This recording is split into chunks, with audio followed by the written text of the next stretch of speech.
Здравейте на всички! Вие сте в поредното видео на Игрите на страха. В днешното видео ние ще гледаме и ще призоваваме дух. Така де, дух ще бъде. Действително ще бъде някаква пълната пусотия, някакви такива пусотии. Значи, какво ще правим днеска? Ние ще гледаме едно видео в YouTube, казва се Въртящи човек.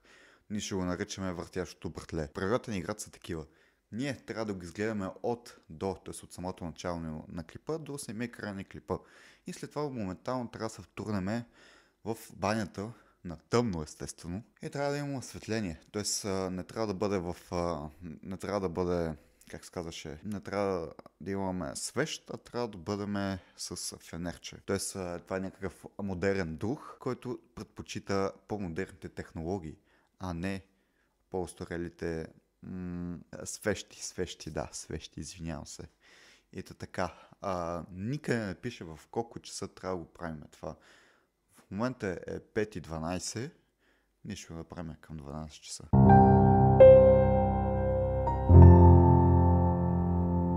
Ето така, хора. В момента това е видеото. Това е, което го виждате на екрана. Нашата цел е просто да го изгледаме. И евентуално може да бъдем обладани. Нека да видим какво ще стане, като натиснем плея от начало до края. Така. В условията не пишеше, че не мога да разговарям, така че мога съвсем спокойно да разговарям. Видеото е около 2 минути, минута 54 секунди. Аз съм сам в апартамента по принцип и не е много готино. Часът е 2 часа през нощта. Някакво такова, много е гадно. Ето. Знам дали се видя. Видя се добре. И да.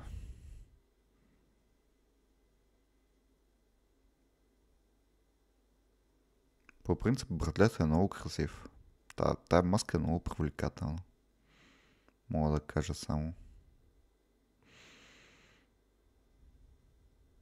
Видеото няма звук. Тоест, не съм го махнал, самото видео няма звук. И не знам дали ще има някакъв прогрес в бъдеще в видеото. Или просто ще гледаме братлето как се върти.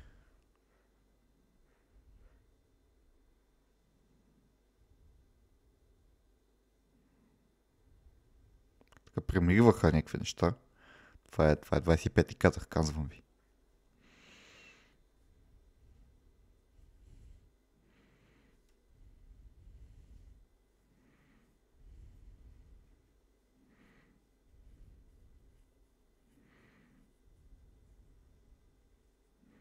Страх ме да няма джумскер някакъв, да не ме изплаши така изведнъж.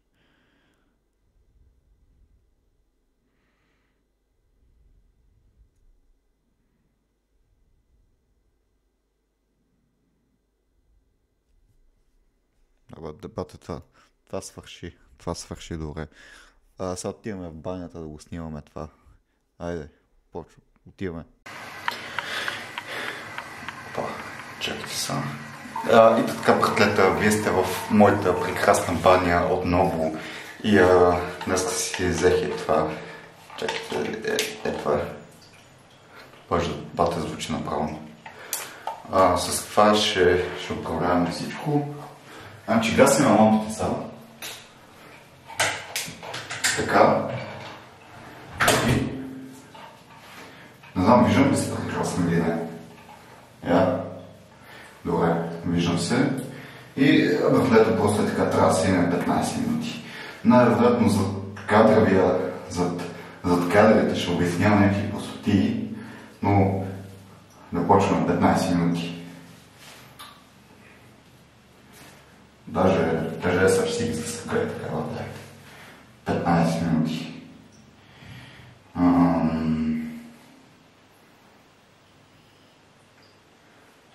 Айде бе, майко мобил. 15 минути.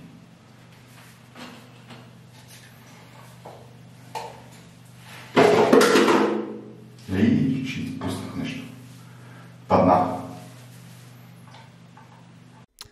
И така, братлета, аз съм бъдещето аз, който в момента монтира това видео 5 часа сутринта, за да може да го качи горе на същия ден.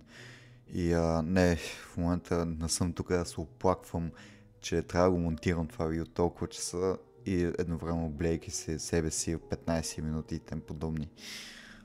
Тук съм да ви обясня защо ние подявалите се боиме, не по-скоро боиме, а се чувстваме некомфортно, изпитваме някакви страх, горе-долу изпитваме страх, като гледаме това лице.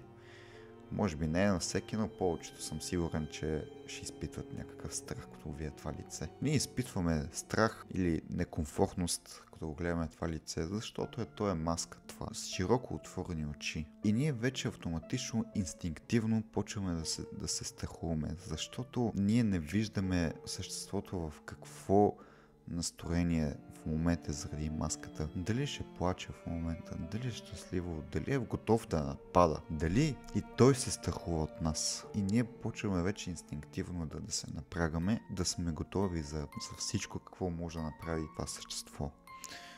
Едновременно също, като погледаме широко отворените очи, ние почваме пак да се страхуваме, да се напрягаме, защото широко отворените очи означават, че съществото има високо ниво на адреналин в кръвта. Това означава, че съществото или се страхува от нас, или е готов да ни нападне. И затова ние изпитваме страх, като гледаме това лице.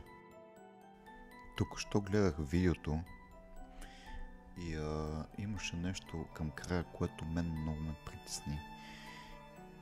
Наистина не очаквах, че това ще стане.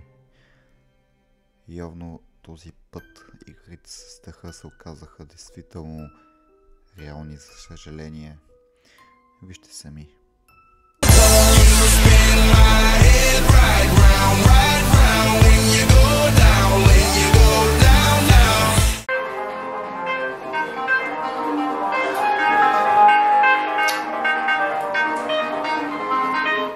Минаха 15 минути и бати кефа това.